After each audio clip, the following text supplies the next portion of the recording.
Número de WhatsApp para vuestras notas de voz 633 50 50 11.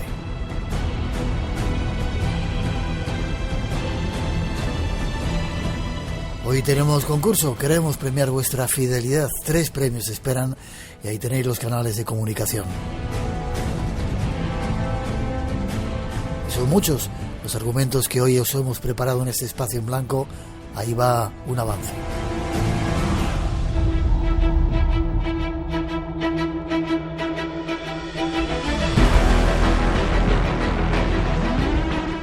Muchos son los temas que nos esperan esta noche.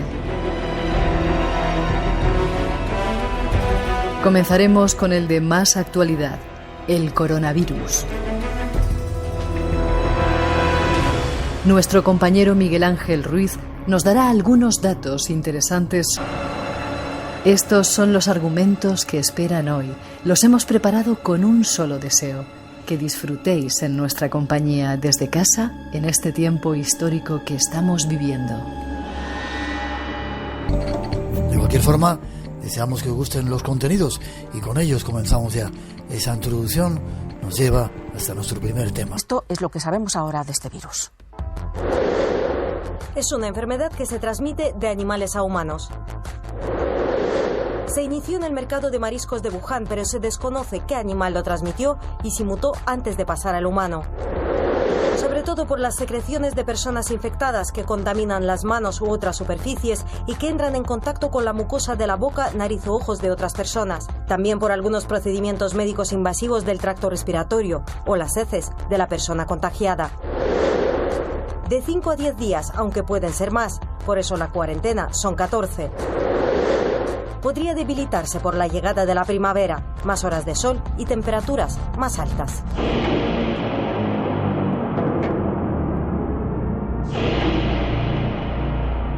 Son algunos datos, pero hay más que esta noche queremos analizar junto a nuestro invitado, el ingeniero de telecomunicaciones Miguel Ángel Ruiz. Un tema que hemos titulado La pandemia del miedo. Con esos nuevos datos que parece que nos llevan hacia el nuevo orden mundial, os dejamos.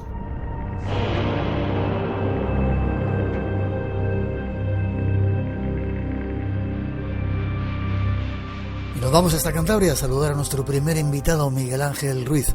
Buenas noches, Miguel Ángel, ¿cómo estás? Muy buenas noches, Miguel. Pues en casa, supongo que como tú. Esta noche vamos a tocar temas de actualidad. Algunos lo ven como temas conspiranoicos. Y comenzamos. ¿Qué es ese virus COVID-19? A ver, en general hay una especie de confusión porque se suele confundir, es como apunte, porque casi nadie lo sabe, el nombre del virus con la enfermedad. El virus se llama SARS-CoV-2 y COVID-19 no es el virus, es la enfermedad que es provocada por este virus, ¿no? Que es como una especie de diferenciación, según lo cuenta la Organización Mundial de la Salud. Y es un virus de la familia coronavirus, es decir, una familia de virus que se conoce desde hace décadas, así, pero esto lo que es un nuevo virus que, bueno, como todo el mundo sabe, empezó por una epidemia en China hasta que se convirtió en pandemia mundial y que, bueno, está atacando duramente, incluso transformando el mundo tal y como lo conocemos, ¿no? Pero tengo entendido, Miguel Ángel, que no es un virus nuevo. Ya existía esa familia de virus, ¿no? Es una familia de virus que ya existe. Este concretamente sí es nuevo, bueno, que puede tener, que sepamos, 4, 5, 6 meses. Fue dado a conocer por China el 31 de diciembre de 2019. Probablemente cuando le conocieron el virus ya llevaría unos meses por allí pululando, ¿no? Contagiando gente. Pero como cepa, como tipo específico del virus, sí que es reciente. Según las informaciones, este virus se origina en China, ¿no? China es el primer foco conocido de, vamos a decir, donde se le localiza, donde se le aísla. Pero, bueno, hay diferentes teorías de cómo sale. Se está hablando de una especie de zoonosis, es decir, que es cuando un virus salta de los animales al ser humano, pero hay mucho más. Diferentes teorías, te cuento muy rápidamente. hay una opción, y es la que se piensa que este virus podría haberse escapado del laboratorio de biotecnología de máxima seguridad de nivel 4 que había en Wuhan, que se formó en 2017, y que era un laboratorio que estaba en entredicho a nivel internacional porque había tenido, digamos, algunos fallos de seguridad. Si esta hipótesis es cierta, estaríamos hablando de una especie de Chernóbil chino, es decir, de un error, de una especie de negligencia del gobierno chino que habrían tratado de ocultar y que sería de alguna manera un resultado, bueno, una especie de error, ¿no? Parece ser, Miguel Ángel, que en esa ciudad de China, donde se origina supuestamente el virus, parece que existía un laboratorio biológico, ¿no? Exactamente, porque China no iba a la cabeza en este tipo de laboratorios. Ellos querían estar, pues, como están a otros países, como Estados Unidos y como puede ser Inglaterra o Francia. Él quería un laboratorio vamos a decir, de última generación. Lo fundaron en cierto modo deprisa y corriendo. Especialmente, yo te digo que este laboratorio no tenía mucho tiempo. Era de 2017 y que había estado antes del coronavirus ya criticado en el mundillo de la medicina, porque decían que no reunía todas las medidas de seguridad que eran necesarias. Esta, como digo, es una teoría, pero también hay que tener muy presente que tanto China como Estados Unidos se han echado la culpa mutuamente de diseminar a propósito este virus. Otra teoría muy interesante es que en octubre de 2019 en China se producen los llamados Juegos Olímpicos Militares, que curiosamente claudican el 31 de octubre de 2019, y China considera que probablemente Estados Unidos usó esos Juegos Militares para implantar el virus en su país y que todo esto en tal caso sería una operación norteamericana. ¿Son teorías conspiranoicas? ¿Parece que no hay pruebas de ellas o sí? No hay pruebas de ello, pero hay que tener muy presente que la fuente de esto es incluso el ministro de Exteriores chino, a quien apuntó esa hipótesis. O sea, que no nos estamos inventando nada, sino que son las dos propias potencias las que se han acusado mutuamente de este tema.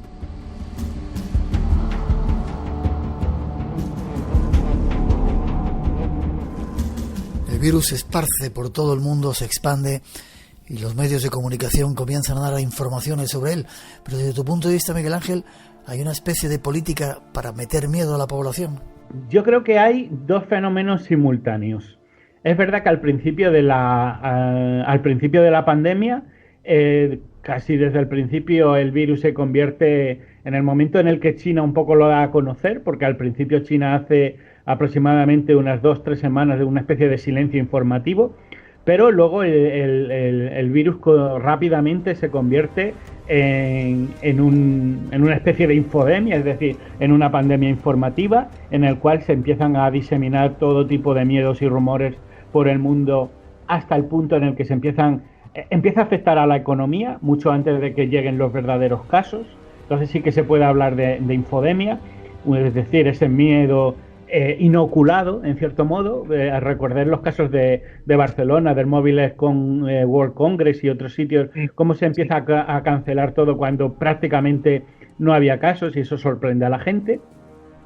Pero también, al mismo tiempo, se produce desde los medios de comunicación, yo creo que más movidos por la política gubernamental, es decir, por los propios estados, a tratar de tranquilizar a la población. Entonces se habló de que no era peligroso, se llegó a hablar de que era una gripe, se incluso llegó a aislar a gente que decía que el virus era peligroso, es decir, hubo un cierto nivel de ridiculización de quien amenazaba con este tipo de cosas. Y ese es el doble papel que hay, ¿no? Las noticias de la pandemia afectan a la economía, las bolsas del mundo caen, hay una crisis del petróleo. Cuéntanos un poco sobre todo ello. La pandemia va a tener una contraola importante, que va a ser una crisis económica, probablemente quizás más fuerte que la propia pandemia en sí. Y una de las cosas que hay que tener en cuenta para analizar cómo el coronavirus va a golpear a todas las estructuras de la globalización, porque aquí lo que está haciendo sobre todo el virus, aparte de la pandemia, vamos a decir, sanitaria, es revelar la fragilidad del sistema de la globalización en su conjunto.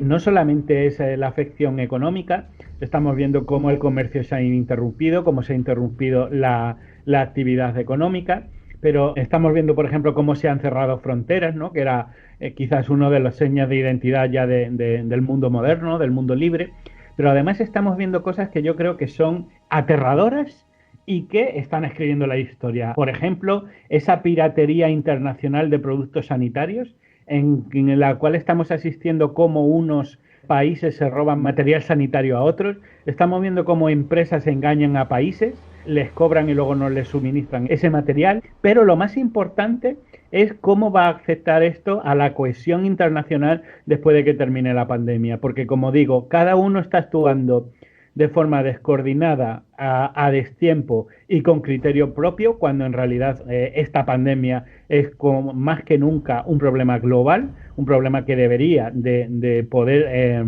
actuarse simultáneamente y con criterios unificados en todo el mundo, y además se está mostrando cómo están apareciendo cantidad de intereses, vamos a decir, desarticulados, es decir, cómo unos países están aprovechando el coronavirus para avanzar en su posición del mundo, cómo están tratando de ahondar en la guerra comercial, la guerra de aranceles, la guerra económica en definitiva gracias a este virus.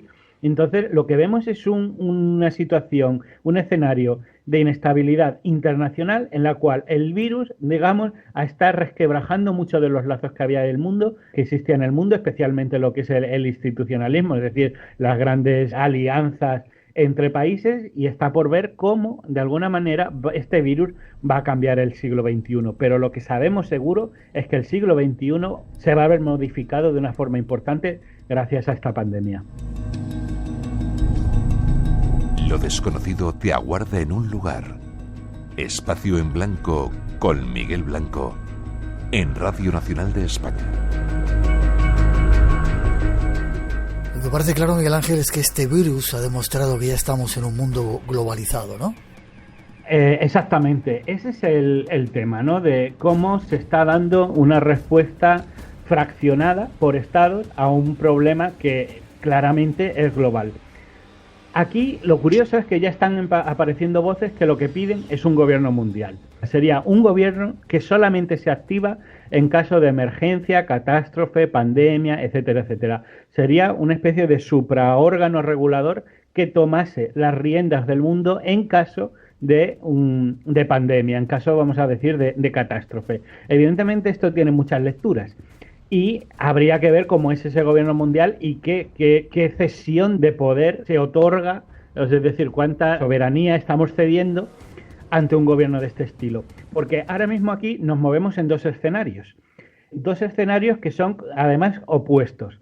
La pregunta es saber si después, el mundo que se resultará después de la pandemia, ese post-pandémico mundo el que estamos empezando a ver ya, ¿cuáles de los escenarios va a tener? Si lo que va es hacia una mayor integración del mundo, es decir, más globalización, en la cual haya, por ejemplo, poderes para la Organización Mundial de la Salud para que pueda regular sobre países de forma coordinada y conjunta en caso de pandemia, o al revés, un paso atrás, es decir, un paso al Estado-nación, un paso a la soberanía de los estados, que era un poco el sistema del siglo XX, el sistema que imperaba en el mundo después de la Segunda Guerra Mundial, en el cual los países son como islas que no tienen tanto mucho que ver y que cada uno va a hacer lo que quiera. En el fondo, parte del problema sanitario hasta ahora está siendo ese, y habrá que ver cómo la política de alto nivel termina de resolver ese problema. Pero todas esas miserias, por así decirlo, esa fragilidad se está viendo expuesta ahora, y yo creo que está más en tela de juicio que nunca la globalización. Hay algunos que han llamado a este tema la pandemia del miedo. ¿Hay intereses ocultos que están tratando de quitar las libertades a los individuos con toda esta historia? Efectivamente, aquí el tema es, la pandemia es o sea, existe una pandemia que nos llega impuesta, lo que nosotros elegimos cómo reaccionamos a ella. Y en este sentido, para mí se está aplicando lo que se llama la doctrina del shock de Naomi Klein, es decir, infundir mucho miedo a la ciudadanía para avanzar en una serie de agenda política que además ya estaba pensada, ¿no? En este sentido, si te das cuenta, esto es prácticamente un espejo, o si quieres, la segunda temporada del 11S. El ataque a las Torres Gemelas existió, la pregunta es cómo se actuó ante él. y la respuesta entonces fue instaurar un estado policial. En el fondo lo que estamos viendo ahora mismo es muy similar. Estamos viendo cómo todos los estados están apostando por la implantación de una especie de gran hermano, ¿no? Estamos viendo también cómo se está hablando de una monitorización en redes para controlar bulos, etcétera, etcétera, con todos los problemas que ellos tienen, porque efectivamente muchas de esas noticias ya son propiedad de Facebook y es quien tiene la capacidad de regular o no. Pero, como digo, lo que se está haciendo, y ahí tenemos el gran ejemplo chino, es apostar por un control absolutamente telemático, por un control cibernético del ciudadano, por localizarle, por saber dónde se encuentra en todo momento, con quién ha estado, todo para controlar el virus. La pregunta es, una vez que termine la pandemia, ¿todas estas medidas de excepcionalidad van a acabar o han venido para quedarse? Estamos viendo cómo el virus se usa para el inicio de un paso más en lo que es en el gran hermano global.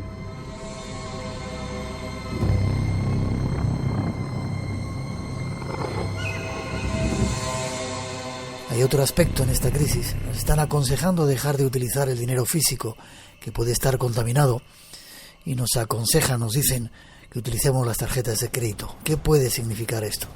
Efectivamente, yo no digo que no puedan existir razones de peso para dejar de usar dinero físico. El problema es que el fin del dinero físico es el fin de la privacidad. En el momento en el que dejas de usar dinero físico, todo va a quedar registrado en algún sitio. A partir de entonces, cualquier organismo, cualquier gobierno, las empresas van a saber en lo que gastas hasta el último céntimo de tu dinero. ¿De qué estamos hablando? Pues en el fondo un poco más de lo mismo. Es decir, de cómo se elige o no se elige hacer frente a esta pandemia, y si el único resultado, digamos, el único camino que se encuentra es más espionaje, más control y en el fondo mayor monitorización del ciudadano, ¿no? Yo creo que, como hablamos en su día también con el tema de la crisis económica, en el fondo aquí no se está improvisando y muchas de las, digamos, de estas recetas ya se venían implantando antes, ¿no? Estaba prediseñado. Otra cosa es que el virus sea una ventana de oportunidad para implantar este tipo de cosas. Pero lo que hay que olvidar es que el gran hermano no nace con el coronavirus. Es una estrategia, una política por la cual se venía apostando desde hace mucho tiempo, ya lo contó Edward Snowden. Entonces lo que vemos ahora es como esto viene muy bien para seguir avanzando en unas políticas que ya existían. Seamos positivos. ¿Tendremos pronto vacuna? ¿Saldremos pronto de esta crisis? Bueno, yo supongo que con el tiempo efectivamente sí la habrá, ¿no? El problema no es tanto si hay la vacuna, porque yo creo que incluso con el tiempo de una manera natural conseguiremos lo que se llama una inmunidad de grupo, es decir, con el tiempo cada vez nos afectará menos. Lo que sí es probablemente más importante y más significativo es cómo nos vamos a preparar a las próximas pandemias que seguro vendrán. Terminamos, Miguel Ángel. ¿Qué podemos hacer frente a todo esto? Quizá sopesar las noticias, informarnos y sobre todo no caer en la trampa del miedo. No caer en la trampa del miedo, no caer en psicosis, en el día a día cumplir lo máximo posible con el confinamiento. Evidentemente hay sanitarios que están dando la vida por nosotros y nos espera otra cosa que seamos responsables, pero al mismo tiempo que hacemos todas estas cosas, también no perder de vista la escena internacional. Y, por supuesto, como hacemos todos los oyentes de Espacio en Blanco, nunca dejar de hacernos preguntas. La pandemia del miedo lo han llamado, algo que nos puede llevar hacia ese gobierno mundial. Gracias, Miguel Ángel. Gracias por haber estado con nosotros. ¿Forma de contacto contigo? Facebook Miguel Ángel Ruiz o mi página web deep-politics.com. Muchas gracias, Miguel Ángel. Seguimos en contacto. Un fuerte abrazo, Miguel. En Radio Nacional tenemos las noches más llenas de misterio de la radio. Adelante, disfrútalas. Estás en Espacio en Blanco, con Miguel Blanco. Radio Nacional de España, el sonido que nos une. El tuétano de los libros está en las esquinas de las palabras. Lo más importante de las buenas novelas se agolpa en las elipsis, en el aire que circula entre los personajes, en las frases pequeñas. Por eso creo que no puedo decir nada más sobre Pablo. Su lugar está en el centro del silencio. En la Casa de la Radio. Una especie especie de mensaje institucional. Estamos ahí. Toda la región de Lombardía y en 14 provincias. Estamos ahí. Hasta ahora los socios europeos siguen negociando. Estamos ahí. El anuncio de las últimas horas de asumir el control. También estamos ahí. Que 2 estados, Bremen y Baja Sajonia, estamos ahí. Informativos de Radio Nacional de España. Servicio público. Radio Nacional de España. Si nos acompañáis, esta noche vamos a descubrir secretos de este animal tan misterioso. Y ya veréis, será sorprendente.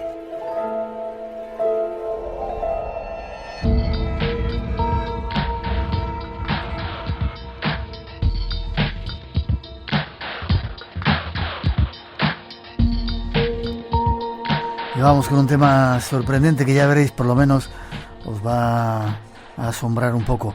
Tenemos como invitado a Luis Martínez, biólogo. Buenas noches, Luis. Buenas noches. ¿Cómo estás? Pues muy bien, aquí en casa. Miembro de la Sociedad Española de Ornitología. Sí. Y yo me asombré el otro día cuando estaba escuchándote las cosas que contabas de los cuervos. He sacado algunos datos. En nuestro mundo, los círculos de ocultismo hablan sobre el cuervo como el que guía las almas de los muertos al otro lado. Al cuervo se le asocia con la muerte y con presagios oscuros. Es un pájaro de misterio. Siempre tiene esa connotación. ¿Por qué? Esa connotación, digamos, tan dramática, tan misteriosa, tan de miedo. Bueno, son aves carroñeras, con lo cual es frecuente verlas al lado de cadáveres. Son negras, un color que todos sabemos se asocia a la oscuridad, a lo lóbrego, y además su graznido, pues también esa voz ronca que tienen, pues evidentemente es lo que probablemente ha propiciado que se asocien a la oscuridad, a la muerte, y se les achaquen tantos malos augurios. En fin, que los pobrecillos en ese aspecto no han sido bien tratados. Vale. Y sin embargo, los estudios que habéis hecho los científicos han determinado que los cuervos son uno de los animales más inteligentes que tenemos en este planeta. Una inteligencia al nivel de los chimpancés y de los delfines, e incluso de algunos niños pequeños. ¿Qué me cuentas? Sí, es uno de los aspectos más sorprendentes. Los córvidos en general son un grupo de aves además de aparición evolutiva muy reciente, y realmente, a pesar de que tienen un cerebro, porque las aves tienen cerebros pequeños, lo que sí tienen son unos comportamientos y unas capacidades de razonamiento absolutamente sorprendentes que, como bien dices, solo estamos acostumbrados a verlas pues en chimpancés, básicamente, o se las achacamos a homínidos, a nuestros antepasados, por considerarlas de un grado superior. Ya, incluso contabas que son capaces de resolver problemas más rápidamente que un niño de 7 años. Sí, hay un tipo, con los cuervos se hacen multitud de experimentos de inteligencia, y hay un tipo de problema que se les ha puesto, al que se han tenido que enfrentar tanto cuervos como niños. Y curiosamente solo los niños a partir de los 7, 8 años son capaces de resolverlo. Y el problema consiste simplemente en se les pone un tubo con agua en el que flota comida. Los cuervos, ya lo contaba una fábula de Esopo, saben echar piedras cuando no alcanzan el nivel del agua con su pico para hacer que el nivel suba. Pero tiene truco, este experimento, y es que junto a ese tubito hay otros 2 tubos. Y uno de ellos sí comunica, el líquido está comunicado con el otro, de tal manera que lo que ellos tienen que hacer es ver cuál de los 2 tubos que hay al lado del que tiene la comida, cuando echa una piedra, hace que suba el nivel también de agua en el que flota la comida. Y los cuervos rápidamente se dan cuenta. Y sin embargo los niños de hasta 6 años son incapaces, las piedras las echan aleatoriamente, no son capaces de darse cuenta de ese proceso que les permite tener la recompensa.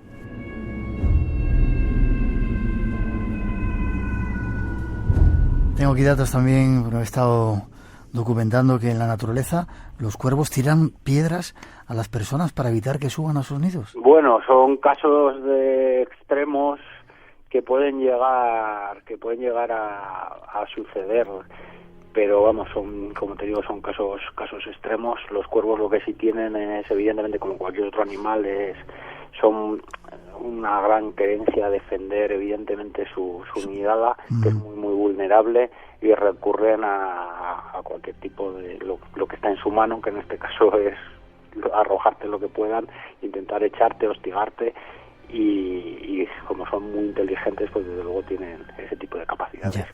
¿Pueden imitar los cuervos el habla humana? Hay córvidos que sí, hay córvidos como por ejemplo la urraca, que sobre todo las que se han tenido en compañía del ser humano son capaces de desarrollar, de imitar las vocalizaciones. No saben hablar, evidentemente, sino lo que hacen es imitar sonidos, que es una facultad que por otro lado tienen bastantes aves. Tengo aquí que también imitan otros ruidos como motores de automóviles. Sí. ¿Sí? Sí, ellas imitan, es una capacidad que tienen de repetir los sonidos que escuchan. Yo tengo una anécdota muy graciosa, y es que yo estuve trabajando en un pueblecito muy pequeño de Zamora, y no era un cuervo, era un estornino, que es otro ave muy común en los tejados de los pueblos y que también imita. Y la primera puerta que tenía para entrar yo a mi oficina era una puerta metálica que chirriaba. Y había veces que yo estaba allí, pues una tarde de invierno a las 7, que ya se había hecho de noche, había niebla, y estaba yo solo en un edificio de piedra antiguo, y de repente veía cómo se abría la puerta. Y claro, yo al principio las primeras veces salía corriendo, pero diciendo, a ver, fantasmas, ¿no? Hasta que ya descubrí que era uno de los estorninos que había en el tejado que imitaba el sonido chirriante de la puerta. Otras cosas que parece que imitan los lobos, el sonido de los lobos o los zorros para traer la comida de los animales muertos. Bueno, eso es leyenda. No es tanto así.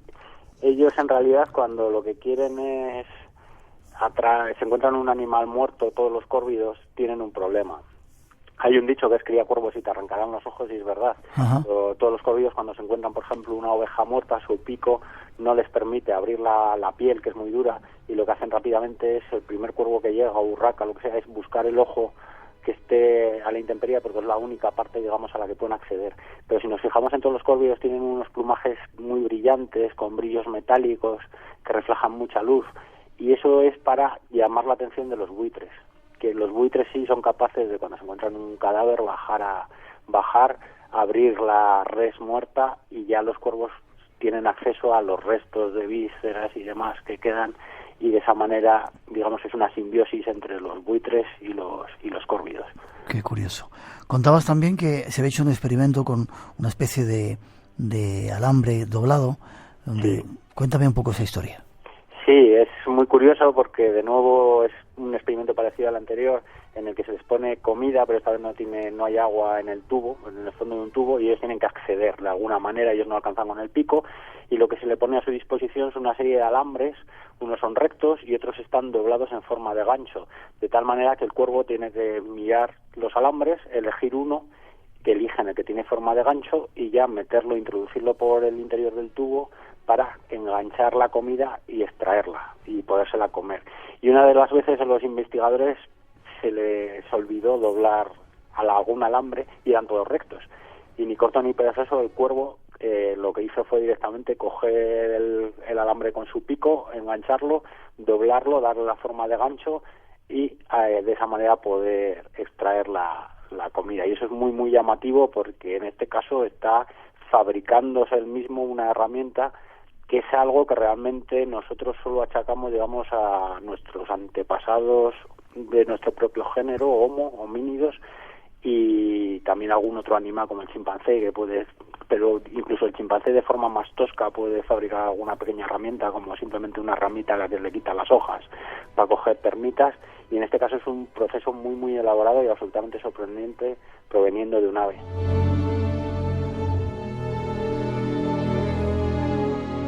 Espacio en Blanco, en Radio Nacional, con Miguel Blanco. Y esta noche, hablando con Luis Martínez, hablando de los cuervos, sorprendiéndonos de lo que son capaces de hacer.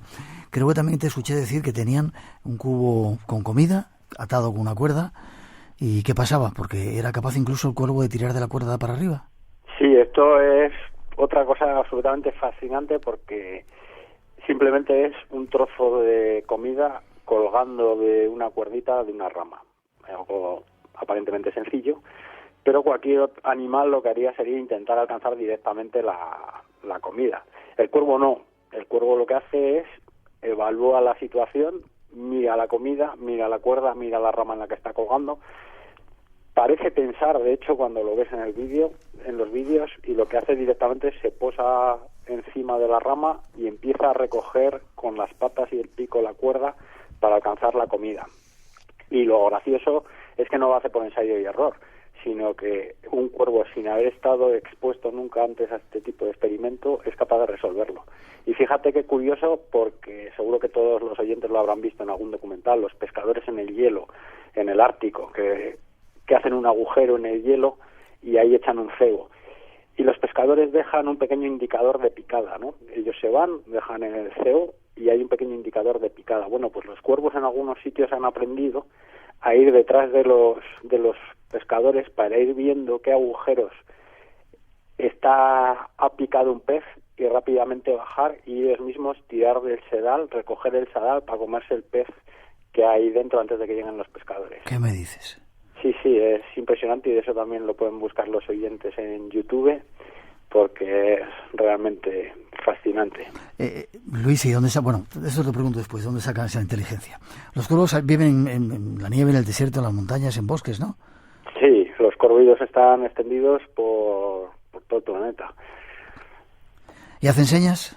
¿Hacen? ¿Señas? Sí, es muy curioso porque aparte de todo esto que hemos visto, se ha descubierto que son capaces de señalar cosas a sus congéneres.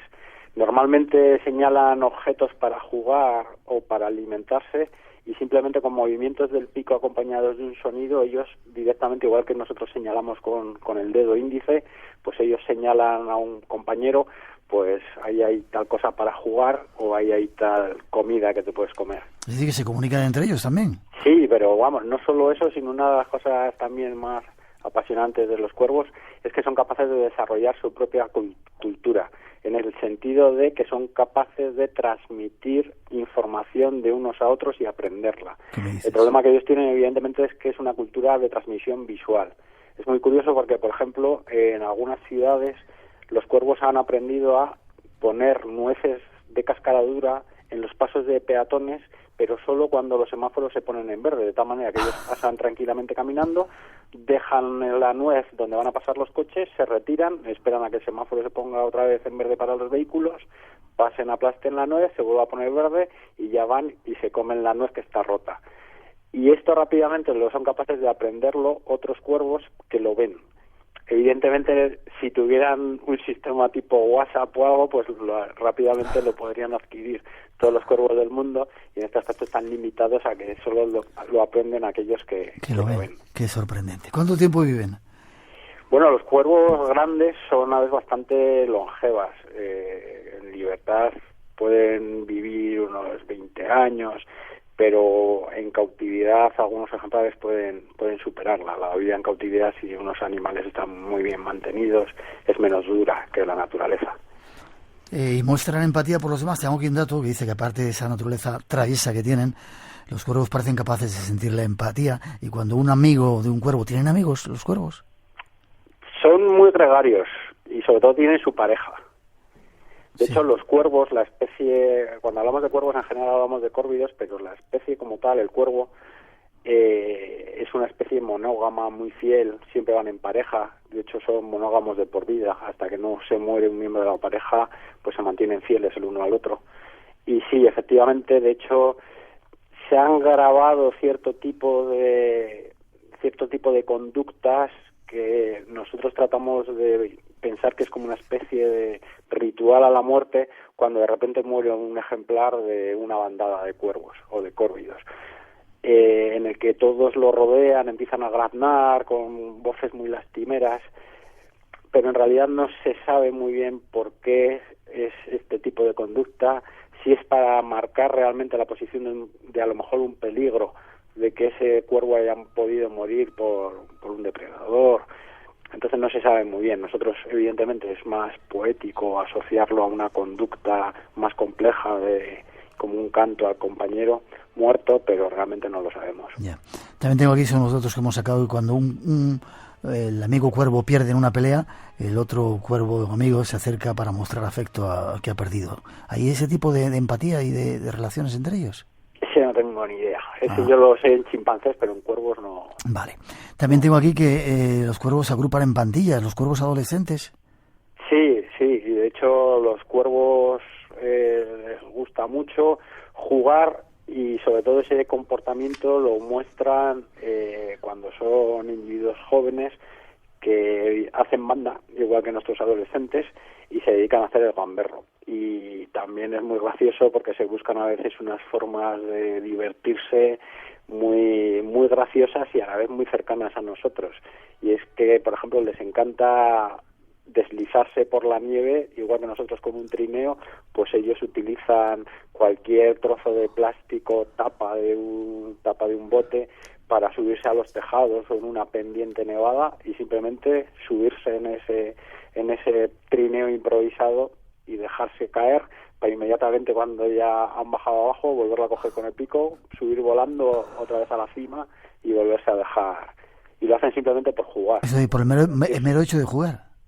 Pues sí, no hay otro motivo. Son animales inteligentes y como tales pues también les gusta divertirse. Otro dato que tengo aquí, que hacen cosas extrañas con las hormigas. Mastican las hormigas y la frotan en sus plumas. ¿Esto es cierto? Para utilizarlas como insecticida o bactericida. Sí, eso no es exclusivo de los córvidos. Lo hace mucho, por ejemplo, un córvido como el arrendajo, pero lo hacen otras aves. Y consiste, las hormigas, si alguien alguna vez ha tenido algún incidente con hormigas, pues sabe que te rocían de un liquidillo que huele muy fuerte, que es el ácido fórmico, y que tiene acción bactericida. Entonces las plumas de las aves están cubiertas también de bacterias y esto les ayuda, se restriegan en hormigueros para que las hormigas que utilizan este mecanismo defensivo les rocíen de este ácido fórmico y de esta manera pues se desparasitan, por así decirlo. Qué curioso. A ese punto de terminar, Luis, ¿cuál es la conducta que más te haya llamado la atención de estos animales tan sorprendentes? Pues quizá la más sorprendente es, aparte de lo que decíamos de que son capaces de razonar, es decir, de inhibir el primer impulso obvio de actuar por instinto, sino pararse a pensar, a razonar y buscar una solución exactamente igual que haríamos nosotros, es que también son capaces de realizar deducciones.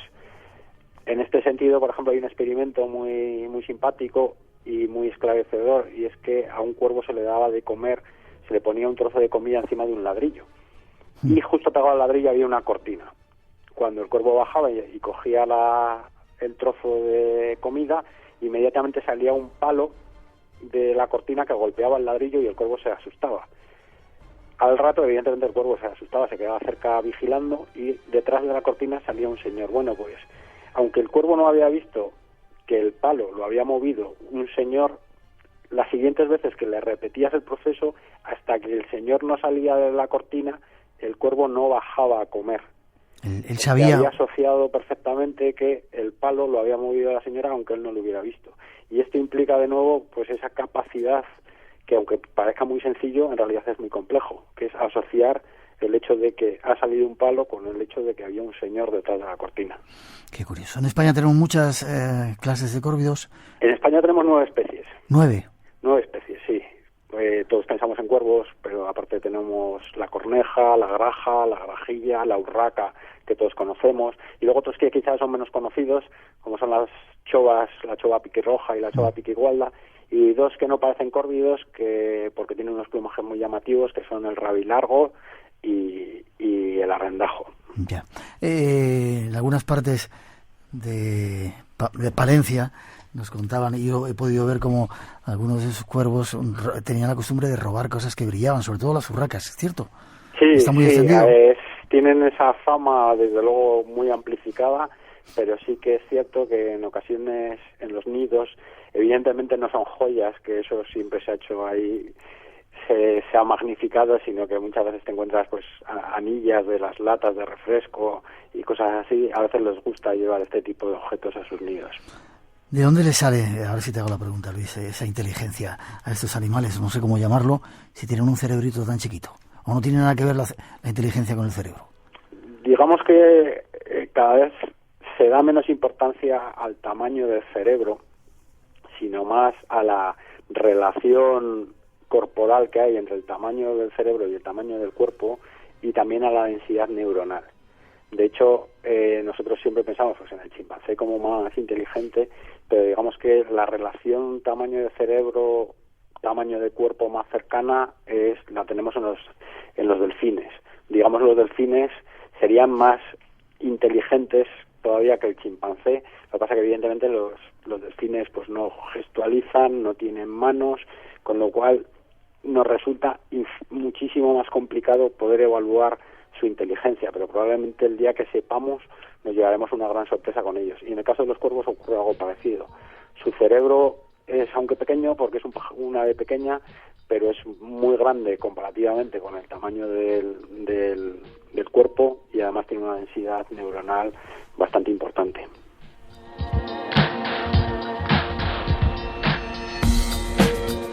Vamos a ir quitándonos esa idea de el cuervo como un animal de malos presagios oscuros, sino que hemos descubierto súper inteligente. Forma de contacto, Luis, para interesarse más por todo esto, por el trabajo que hacéis en esa sociedad ornitológica. Pues sí, porque nosotros precisamente nos dedicamos a conservar estas especies que en el fondo no dejan de estar amenazadas, y entre otras cosas por este tipo de persecuciones. Y nada, para todos aquellos que nos quieran conocer, pues la forma más fácil es a través de nuestra web, ¿sí? seo.org, de Sociedad Española de Ornitología, y ahí encontrarán toda la información de todos nuestros proyectos. Se puede colaborar con nosotros como voluntarios y un montón de cosas apasionantes sobre las aves. seo.org. Sí. Nos ha sorprendido, Luis. Gracias. Nada, gracias a vosotros. Fuerte abrazo, estamos en contacto. Placer. Hasta ahorita.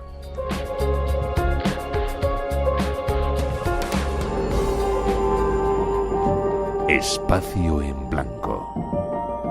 30 años compartiendo el misterio en la radio. Con Miguel Blanco en Radio Nacional de España. Nuestra cuenta que si esperamos una orientación de las altas esferas no nos va a llegar. Y lo que sorprende mucho es que todas las clases sociales, desde la persona más rica hasta las más pobres, están perfectamente concienciados, toman todas las precauciones, la máscara, el tema de lavarse las manos, los supermercados, todo está realmente, de verdad, yo estoy sorprendido porque ha habido una respuesta muy increíble, muy rápida, y parece que aquí no está la curva elevándose tanto, parece que la curva está un poco más amortiguada y que incluso ya tal vez en 1 o 2 semanas empecemos a ver que la curva ya se pone más horizontal. Bueno, pues eso es lo que os puedo comentar desde Sao Paulo, en Brasil. Hasta luego. Buenas noches o buenas madrugadas ahí en España, a todo el espacio en blanco. Miguel Blanco, un recuerdo para todos. Aquí, ciudad de Gualeguaychú, en la provincia de Entre Ríos, en Argentina. Yo soy David Caballero. Escucho siempre el Espacio en Blanco, que lo descubrí por allá por el año 1997, cuando me fui a vivir a España. Y ahora que he vuelto aquí a dar clases a la universidad, por esto de la repatriación de científicos que hicieron hace un tiempo, y ahora damos clase online. Aquí estamos también con el alejamiento social, se llama, algo así, y tenemos que estar en nuestras casas, aunque hay gente que sí o sí sale, o el Estado a veces se ha equivocado en pagar unas asistencias que tenía que pagar a la gente, y a los jubilados los hicieron mezclar, jubilados con gente joven. Y parece que será un desastre dentro de un tiempo, ojalá que no, Dios quiera que no. Por todo lo demás, esto de estar encerrado siempre trae consecuencias psicológicas, ¿no? Porque uno mira por la ventana, yo vivo aquí en un 5º piso y tengo una vista muy bonita al otro lado de un río que se ve todo el parque, que es parque público donde vamos siempre a pasear y a caminar. También mi familia de allí de España, que mi hijo vive ahí. Está estudiando ahí, nació ahí y se quedó con su madre. Están bien por ahora, pero bueno, tienen que estar encerrados. Por lo demás, bueno, buena onda para todos desde aquí y un abrazo para todos. Chao, chao.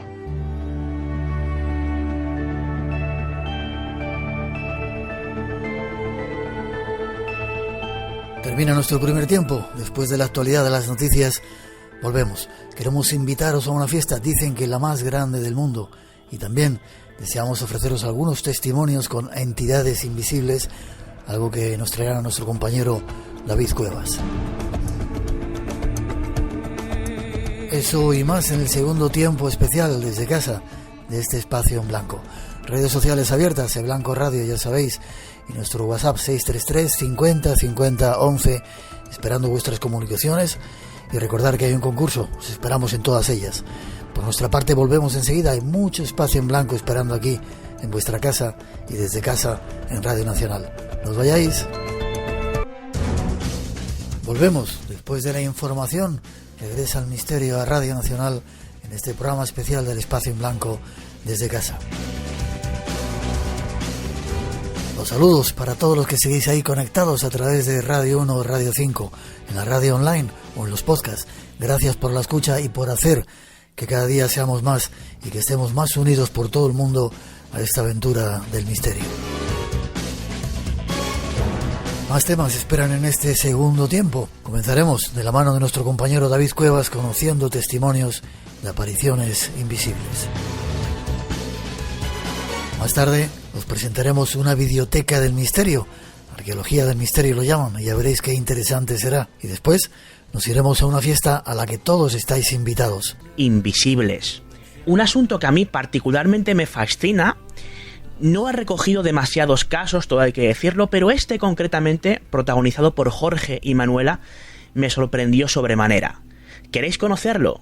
Pues, sin más dilación, voy a dar paso a Jorge Pecci, que es como él se llama, contándonos, poniéndonos en situación de lo que vivió una extraña noche de los años 80. Principio de los 80, el año exacto no tenemos forma de saberlo, puede ser 82, puede ser 83. Y bueno, en Piedralaves, provincia de Ávila, un sitio en aquella época, no sé cómo estará ahora, en las montañas, pues bastante despoblado, aparte del pueblo que había abajo. Y bueno, pues habíamos ido ya a acampar a ese sitio varias veces, pero en esta ocasión, pues nos sucedió algo que es lo más extraño que nos ha pasado en nuestras vidas, yo creo.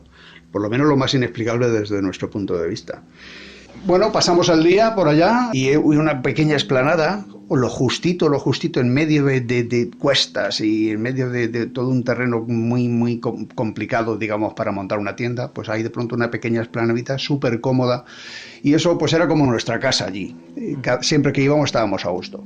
Ese día pues Manuela estaba pues haciendo sus cosas por allí, y yo, como me gusta hacer música, pues me encontré un tronco que se veía que había sido alcanzado por un rayo, estaba totalmente seco y todas las raíces se hundían en la montaña, entre las rocas. Me subí a él y empecé a tocarlo con las manos primero y luego con palos y de la forma que empecé a encontrar diversos sonidos y muchas vibraciones que me inspiraban para seguir tocando percusión, y sentía toda esa vibración debajo de mí, y a la vez sentía como esa vibración se metía en la montaña, o sea, vibraba todo a mi alrededor cuando yo tocaba eso. Pues ahí teníamos a Jorge Pecci poniéndonos en antecedentes de cómo se desarrolló aquel extraño día de primeros de los 80.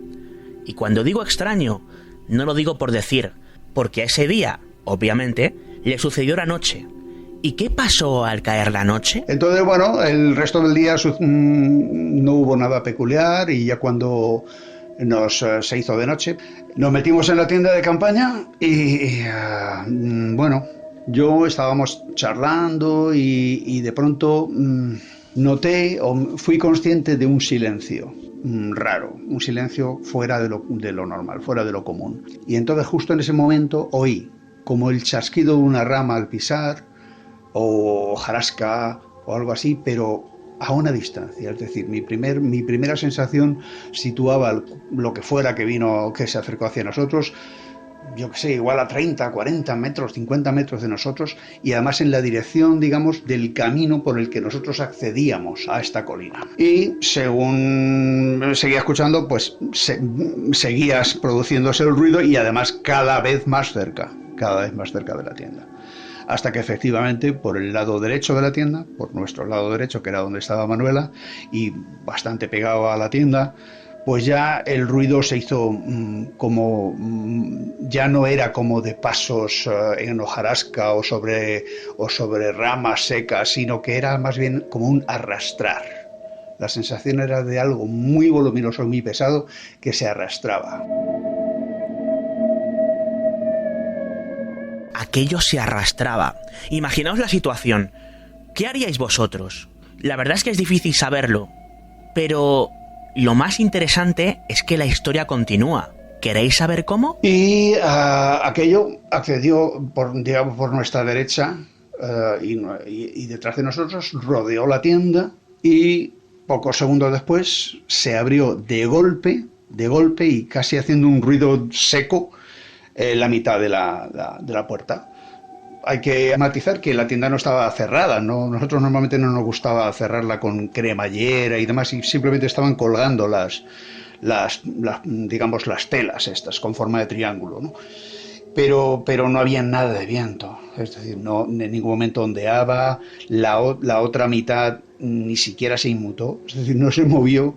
Únicamente el lado derecho se abrió en seco, ya digo, un golpe seco y se mantuvo abierto. Una sensación brutal de estar siendo observado por algo, pero yo no veía nada en absoluto. Tampoco percibía ni una masa ni nada especial en ese momento. Mi única, digamos, no sé si llamarlo preocupación, lo único que yo pensaba era que alguien quería atacarnos realmente. Yo pensaba, casi desde el primer momento pensé en algún gracioso que quería gastarnos una broma. Yo siempre en la montaña siempre llevaba, ahora ya no voy, pero bueno, llevaba una pequeña navaja y tal. Y bueno, según noté cómo se acercaba, pues cogí mi navaja y la tenía preparada. Pues ahí lo teníamos, ¿no? Situación tensa donde las haya. Es difícil ponerse en el lugar de este matrimonio. ¿Cómo reaccionarías tú ante algo así? ¿Qué harías a continuación? Me encantaría estar con todos vosotros ahí, ahora mismo, en vuestras casas, a estas horas de la madrugada, preguntándolo. Mientras pensáis la respuesta, vamos a escuchar la del propio Jorge. Desde el momento en que aquello se abrió y sentí esa sensación de ser observado hasta que pegué un salto y salí fuera de la tienda, pasaron pocos segundos. Y con la navaja en la mano y gritando que quién estaba ahí, quién está ahí. Al salir no había nada ni nadie y tampoco oí el ruido de nada ni nadie alejándose a la carrera, huyendo, nada, cero ruido. El silencio seguía a nuestro alrededor y eso es el bloque de la experiencia, eso es realmente lo que pasó. A lo mejor contado y escuchado pues parece una tontería, o dice, bueno, puede tener millones de explicaciones, pero os aseguro que vivirlo es otra historia. Recorrí todo alrededor de la tienda, me cercioré de que no había nada y volví a la tienda. Le digo, bueno, no hay nada. Nos quedamos perplejos porque es que no había explicación a cómo se había abierto esa portezuela de la tienda. Era imposible porque un animal metería el hocico, empujaría el hocico y abriría la tienda hacia adentro en todo caso. Intentaría mirar, pero es muy raro que un animal abra de un golpe y mantenga abierta la puerta de la tienda. Eso yo no lo entiendo. No hay explicación para eso.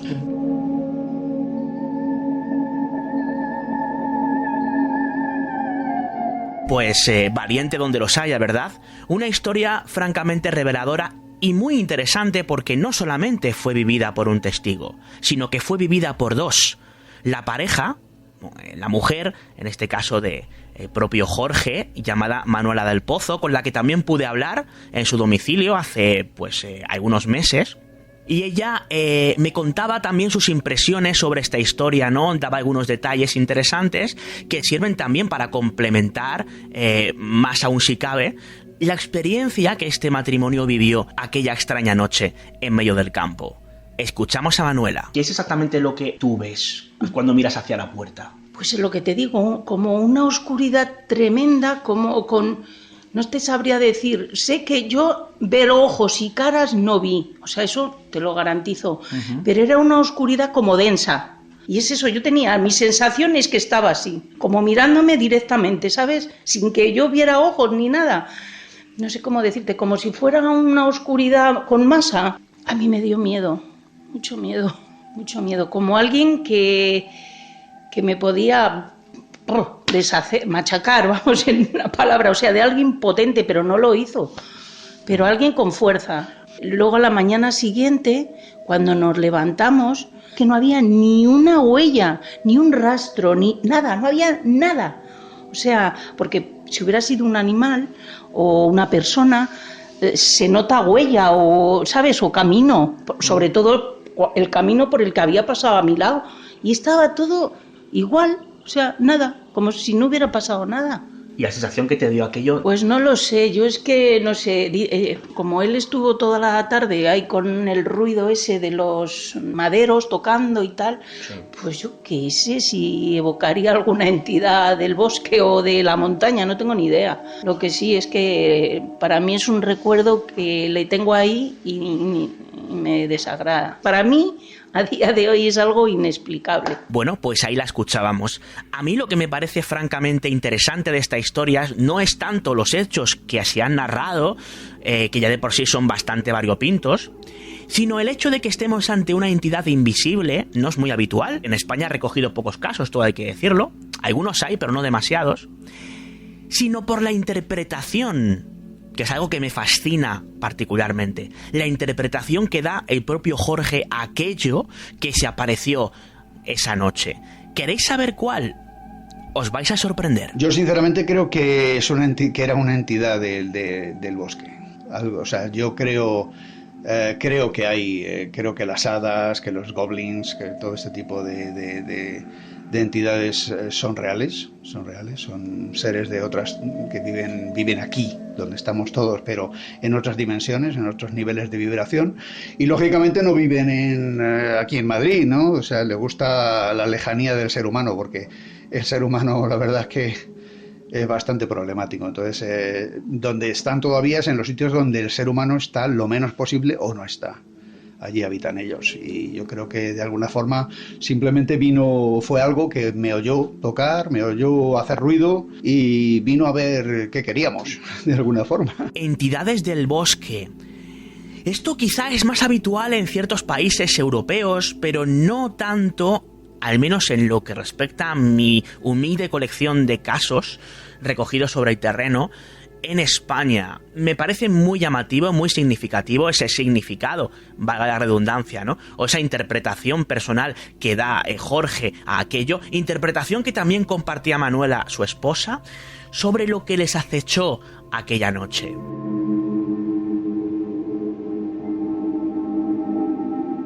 ¿Qué era aquello? ¿De qué estamos hablando?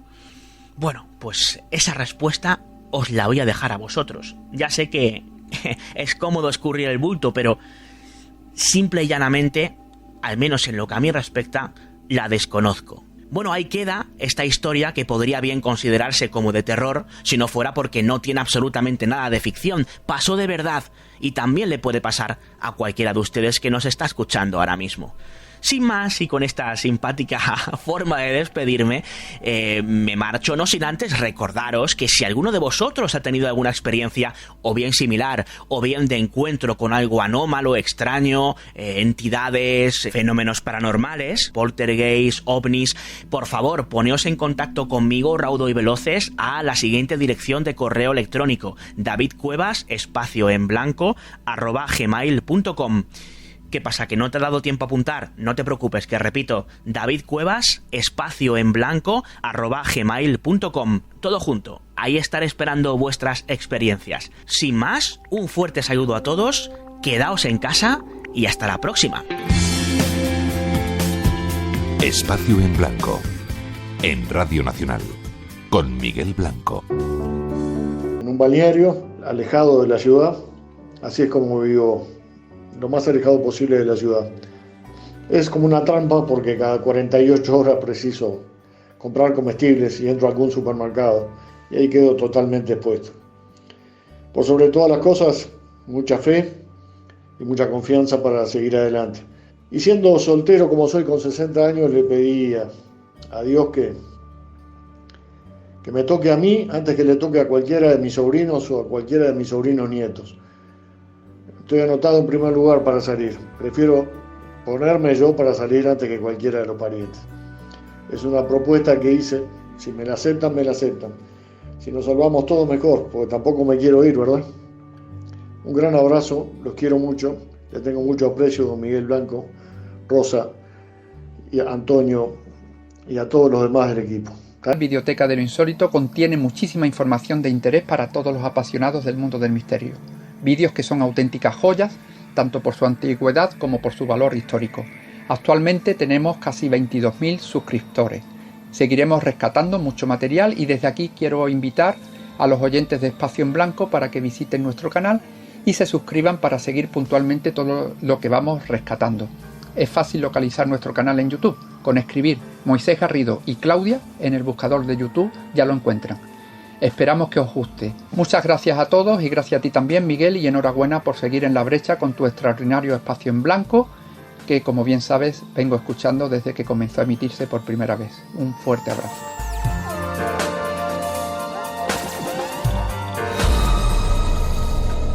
Guía tus pasos hacia lo desconocido.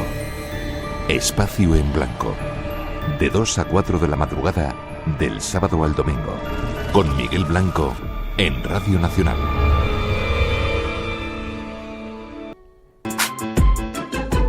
Radio Nacional de España, el sonido que nos une.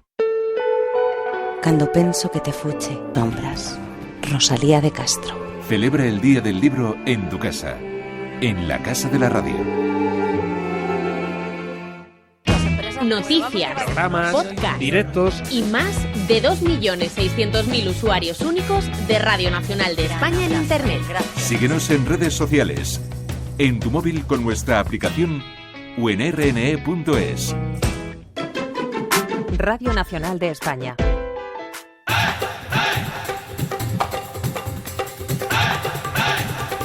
Ahora sí, nos vamos de fiesta. Se realiza en un país del cual nos habéis pedido más datos. Es una fiesta en la que en este tiempo de crisis todos estamos invitados. Comienza tras esa introducción que ofrecen nuestros compañeros. Y nos vamos a presentaros una de las fiestas, la fiesta espiritual más importante del mundo. No podía ser en otro lugar donde se celebrase como es la India. Y tenemos a Naren Herrero, un viajero, periodista, escritor, profesor de yoga, especialista en la India, que la ha vivido en primera persona. Bueno, buenas noches, Naren. ¿Naren o Naren? ¿Cómo es? Bueno, buenas noches, Miguel. Naren, en general, me dicen mis padres. Naren. Pero luego me dicen Naren también, porque como no tiene acento el nombre, claro, es normal que me digan Naren. No se sabe por dónde. Naren Herrero, entonces. ¿Qué significa para ti la India, Naren?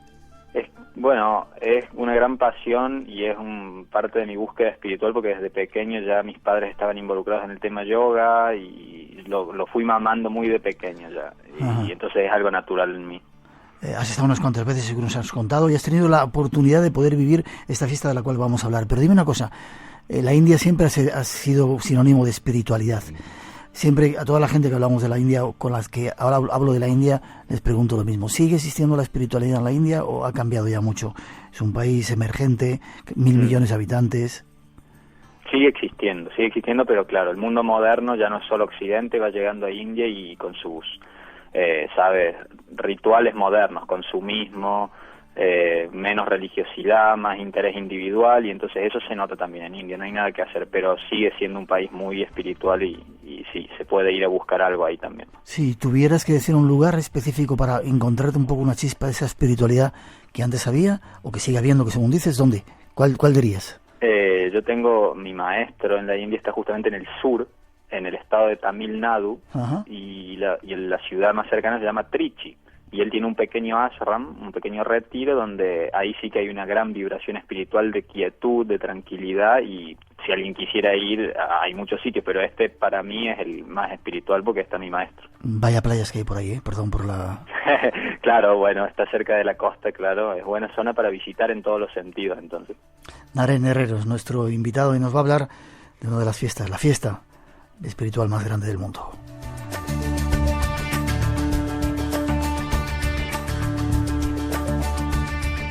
Has escrito un libro sobre ella, incluso, que se llama, así se llama la fiesta, Kumbh Mela. ¿Qué es eso de la Kumbh Mela, Naren? Bueno, Kumbh Mela quiere decir literalmente la fiesta, la festividad del cántaro, de la vasija. porque se basa en un relato mitológico de que había una vasija que surgió del océano primordial de la creación, y esta vasija tenía néctar de la inmortalidad. Los dioses y los demonios lucharon por este néctar porque todos lo querían beber, y en esa lucha, que fue una persecución aérea, caen 4 gotas en 4 sitios diferentes de la India. Y uno de esos 4 sitios es Allahabad, una ciudad donde estuve yo, que es este gran festival multitudinario. Los otros 3 sitios son, Nashik, Ujjain y Haridwar, otras 3 ciudades de la India, donde la Kumbh Mela se celebra, pero en una escala un poco menor. Allahabad es el centro, digamos, neurálgico, el centro de toda la fiesta. Donde se celebra la Kumbh Mela más multitudinaria, porque la alineación de los astros parece ser la más propicia, pero sobre todo porque ahí se unen 3 ríos sagrados. En las otras ciudades solo hay un río, y aquí en cambio hay 3 ríos, y eso lo hace especialmente propicio para los peregrinos hindúes que buscan bañarse en las aguas como justamente una forma de purificarse.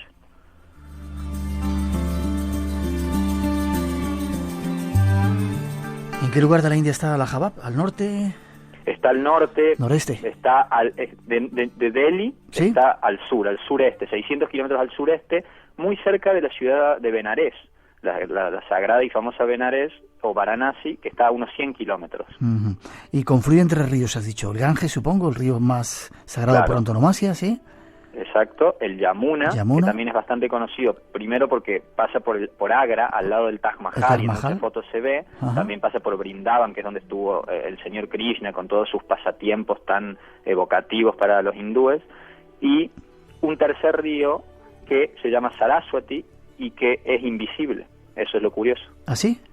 Saraswati se llama. Saraswati, el río Saraswati, que es el mismo nombre que tiene la diosa del conocimiento, Saraswati. Y esto es un río, porque los ríos en India piensa que son femeninos siempre, por más que uno dice el Ganges, en India uno diría la madre Ganga, o la madre Yamuna, o Saraswati como una diosa también es una ría. Y es invisible. En el libro le dedico todo un capítulo a esto porque es muy interesante. Algunos dicen que es subterráneo, o sea, existe, pero te iba a preguntar, ¿por qué es invisible? O sea, ¿es subterráneo? Es invisible porque no se ve, eso es seguro, porque es difícil verlo, pero que es subterráneo es una opción. Otros dicen que existió pero ya no está, se secó, y otros ya más bien hablan de un plano más simbólico, más mítico, como que el río está en otro plano, y entonces ahí es interesante ver las distintas opciones que hay. Y en ese lugar confluyen los 3 y por eso es el sitio especial para celebrar esta fiesta multitudinaria, ¿no? Sí, porque ahí el baño que te das se supone que además de purificarte o quitarte pecados o mal karma, te podría dar incluso una inmortalidad, una trascendencia espiritual. Como dicen que ocurre en Varanasi, en Benares, si mueres allí, te libras de la rueda de las reencarnaciones. Exacto, es la misma idea, salir de esa rueda, pero aquí es bañándote, no muriendo necesariamente, sino bañándote en esta confluencia, pero cuando los astros están alineados de esta forma propicia, no cualquier día, sino ese día, ¿no?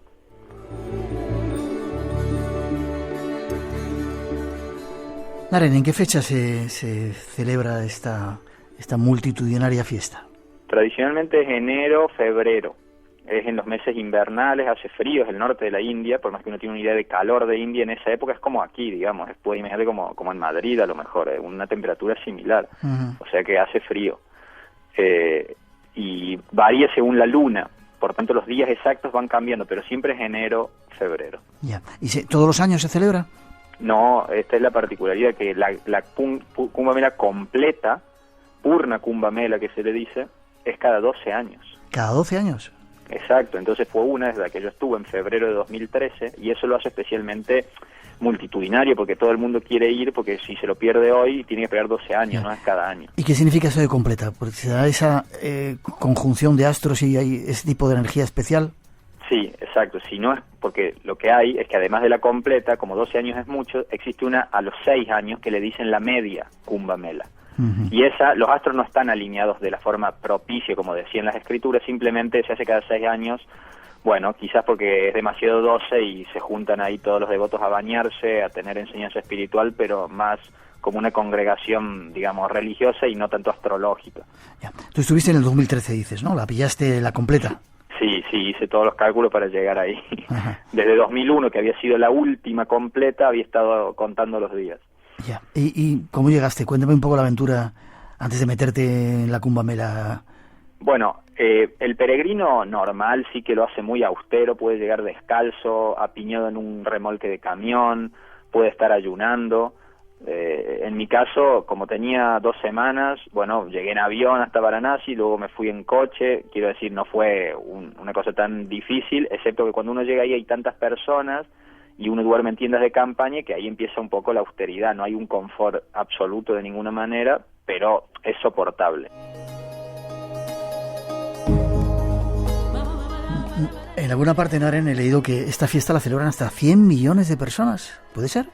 Son números descomunales, Miguel. Sí. Nadie lo cuenta uno a uno, pero se calcula que puede haber 100 millones de personas en esos 2 meses que dura todo el festival. Y en un día específico, que es el más propicio, donde Júpiter, el Sol y la Luna están alineados, como dicen la tradición, se calcula entre 20 y 30 millones de personas bañándose en el río. ¿Qué me dices? O sea, la mitad de la población de España en 24 horas queriéndose purificar en ese río, y luego tomando las enseñanzas de los maestros espirituales y yogis que están todos ahí de a miles reunidos en ese sitio. ¿Te imaginas 20 millones de personas ahí reunidas? ¿Hay sitio para todos? Son 20 kilómetros cuadrados, entonces es como la mitad de la ciudad de Bilbao. Lo pongo así en el libro como para darle a un lector español una idea de lo grande que es el terreno. Entonces se va distribuyendo los peregrinos por las orillas en distintas partes, no están todos en el mismo sitio porque no entran, y además se va rotando. Son 24 horas ese momento principal. No está el que se baña y tiene que salir porque tiene que entrar otro, ¿no? Hay mucha gente, es todo muy apretado. Pero si uno tiene, digamos, claustrofobia, no le gustan las multitudes, también siempre hay una esquina muy alejada donde puede estar, ¿eh? Ya. Hombres, mujeres, niños, todos. Lo que te imagines, ancianos, al punto de que hay una sección no de cosas perdidas, sino de personas perdidas. ¿Sí? Porque hay tantas personas y tan fáciles perderse ahí, y claro, quizá no tienes ni un móvil para llamarte, que tienes que ir al punto de personas perdidas para encontrarte o que te encuentren. ¿Y qué hace la gente? ¿Bañarse simplemente? Bueno, hay tres rituales básicos. Bañarse es el más importante. Luego existe la opción de lo que se llama dana, dar, de caridad, hacer caridad. Por eso hay tantas personas pidiendo, hay mendigos, hay leprosos, porque claro, un acto de purificación también es dar, aunque sea pocas rupias, pero dar algo. Y el tercero es una cosa que se llama mundana, que es raparse el pelo.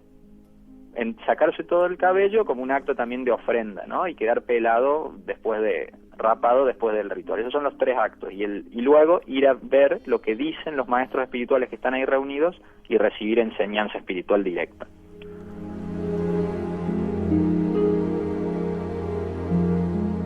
¿Cómo fue tu experiencia? ¿Llegaste ahí a ese lugar? ¿Dormiste en una tienda de campaña, no? Sí, me había reservado un sitio en un campamento relativamente cómodo, que sabía que tenía, comida, un baño. ¿Había que reservarlo con tiempo? En este caso sí. Si un peregrino normal puede caer en cualquier campamento, pero claro, tiene que estar dispuesto a lo mejor a dormir al raso o a no tener ni un lavabo cerca ni nada. En cambio yo, sabiendo que no soy indio y que soy un occidental acostumbrado al confort, me preferí reservar un sitio y estar ahí, donde dormí la mayoría de las noches. Y luego me fui una noche a un campamento como básico, digamos así, ¿no?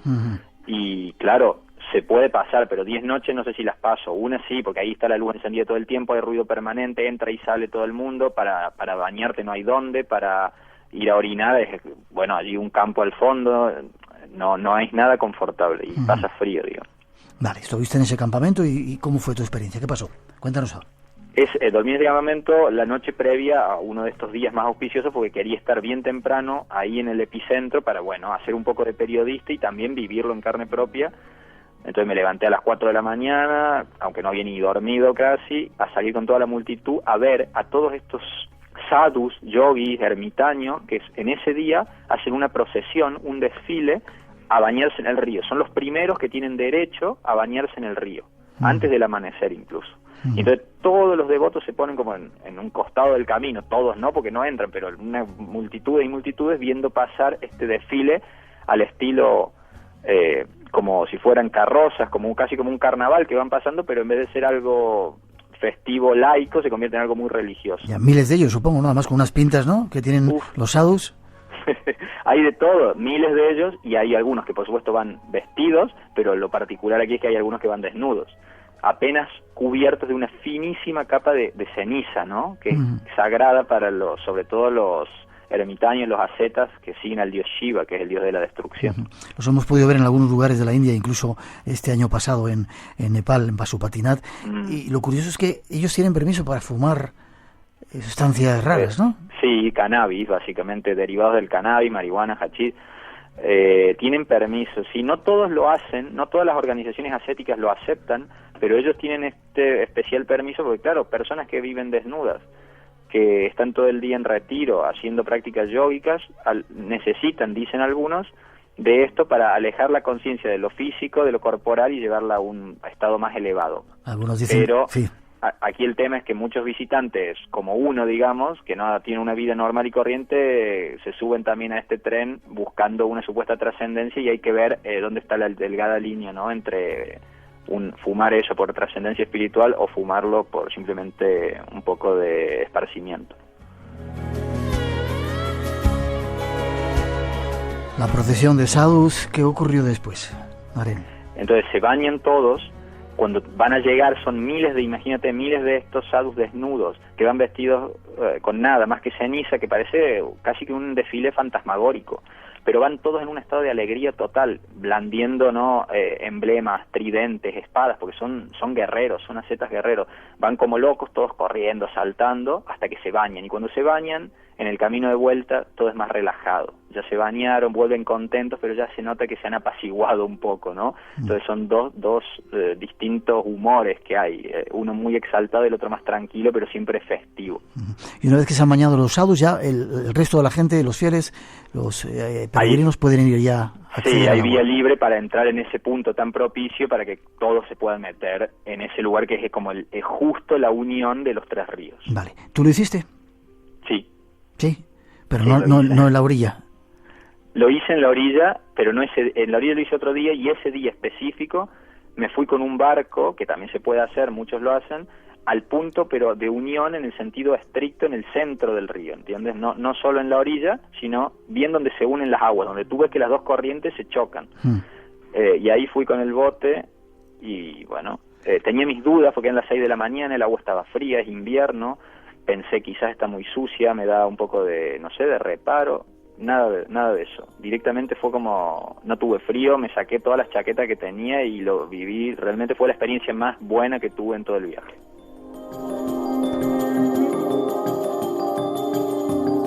Cuando uno visita la India y sobre todo ve ese río sagrado, el Ganges en Benares, la contaminación es tremenda, ¿no?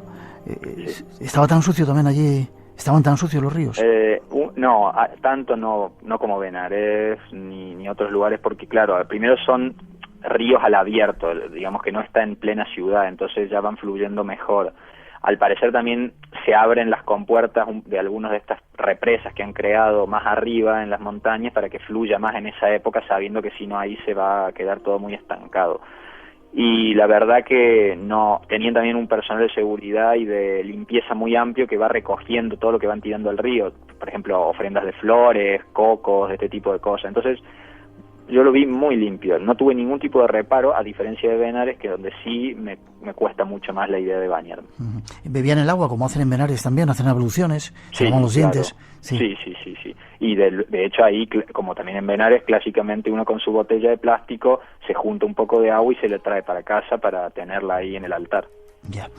¿Y con eso te libras de los pecados, de la rueda de las reencarnaciones? ¿Para qué sirve? Bueno, de los pecados seguro que te libras como mínimo porque es una purificación o de un mal karma. Luego, si tienes suerte, quizás hasta te liberas de la rueda de reencarnaciones, pero digamos que todos entienden que eso es parte de una tradición y que pocos son los tan ingenuos de creer que por meterse al río ya se van a salvar. Algún esfuerzo hay que hacer también luego en la vida, porque si no, simplemente con ir hasta ahí sería fácil, pero lo viven todos los devotos como realmente un acto de una vez en la vida. El Kumbh Mela, una fiesta que se celebra cada 12 años. ¿Tienen eslóganes? No sé cómo se dice. Sí, porque del Kumbh Mela. Cuando tú ves libros sobre el tema, panfletos, etcétera, siempre hay como etiquetas, frases, eslóganes que la definen, y entonces yo tomo un capítulo entero en mi libro para desmenuzar eso, porque hay matices y no es tan simple como decir, bueno, es la celebración más grande, pero ¿por qué? O temas un poco más como la ecología es otro tema, o temas como si es una reunión pacífica o no. ¿Es realmente una reunión totalmente pacífica? Bueno, estos temas los voy tocando porque no quiero quedarme en una etiqueta fácil y quiero que se profundice. Y realmente, Naren, se siente ahí la sabiduría con la reunión de tanto sadhu, de tanto maestro, entre comillas. Sí, tiene que ver un poco, en un punto es una cuestión también de un poco de suerte, porque hay tantos maestros y sadhus que puede tocarte a alguien que realmente no sea muy elevado, que sea un farsante, ¿por qué no? Porque hay de todo, ahí es como, imagínate, 100 millones de personas lo que puede haber. Pero claro que también yo personalmente me encontré con maestros que me parecieron muy sabios y muy genuinos, y que les pude hacer alguna entrevista, preguntas, que salen también en el libro, para que me explicaran cuál es el gran beneficio de la Kumbh Mela. Esa era la pregunta que yo más les hacía: ¿de qué sirve venir a bañarse al río, estar aquí? ¿Por qué no me quedo en casa, no? Que podría ser otra opción, meditando abajo del árbol. Y las respuestas me parecieron muy interesantes en todos los casos. Para terminar, ¿de qué te sirvió a ti celebrar el Kumbh Mela y bañarte en los ríos sagrados? Bueno, mi búsqueda espiritual ha sido desde pequeño, entonces siempre ha sido, en cierta forma, por decir así, más individual que colectiva. La idea de meditar cada día en tu casa, hacer un ritual en tu casa, en tu altar, y en cambio aquí millones de personas en la misma vibración, en la misma sintonía de devoción hacia la naturaleza, porque es el río, estás ahí a cielo abierto, hacia la enseñanza espiritual del hinduismo, me tocó muy fuerte. O sea, esta vibración colectiva de devoción y espiritualidad fue una cosa que no había vivido así tan fuerte en otro sitio. Porque claro, hay tantas personas que lo pude sentir. Fue una vibración que me tocó mucho. Y en ese sentido me dio una experiencia nueva. Ya. Casi la última pregunta. ¿Puede participar cualquier persona? Es decir, turistas pueden llegar y hacerlo. Es una fiesta hinduista, ¿no? Es hinduista, pero acepta con brazos abiertos a quien sea. Incluso había un maestro que dijo, incluso si un musulmán viene y se baña en estas aguas, nosotros alabamos su buena fortuna. O sea, como diciendo, aquí puede venir el que sea, cualquiera es recibido con brazos abiertos por los ríos y por los maestros. El hinduismo en eso es bastante abierto comparado con otras religiones, y yo como occidental fui recibido muy bien. Nadie me dijo, ¿qué haces aquí bañándote en el río? Al contrario, como un símbolo de estar agradecidos que alguien venga y participe.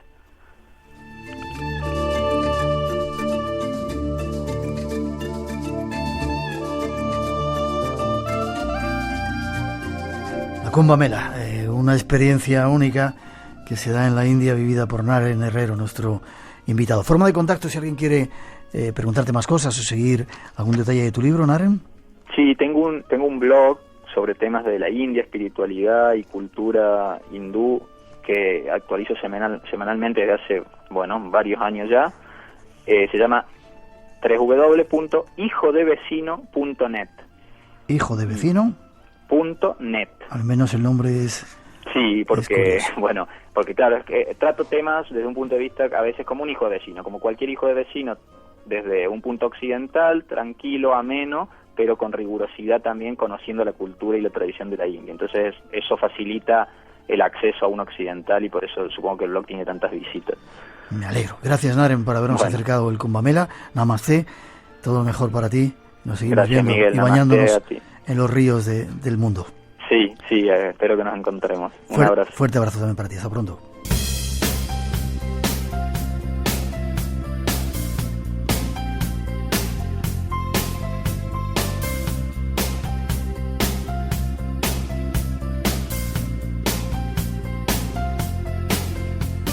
Y tenemos que terminar por hoy. Han concluido aquí nuestras 2 horas. Han pasado rápido para nosotros, y ojalá os hayan servido de compañía para descubrir, obtener respuestas y para, sobre todo, pasar juntos este tiempo de confinamiento. La semana que viene hay más, mientras la luz de este túnel en el que estamos ya se acerca, ya estamos mucho más cerca de ella. Las gracias a todos los que hacen que este tiempo sea más fácil, y a todos los que seguís con nosotros en cualquier parte del mundo. Volveremos desde casa con más misterios. Mientras tanto, Feliz y provechosa semana. Nos encontramos aquí, en el Espacio en Blanco.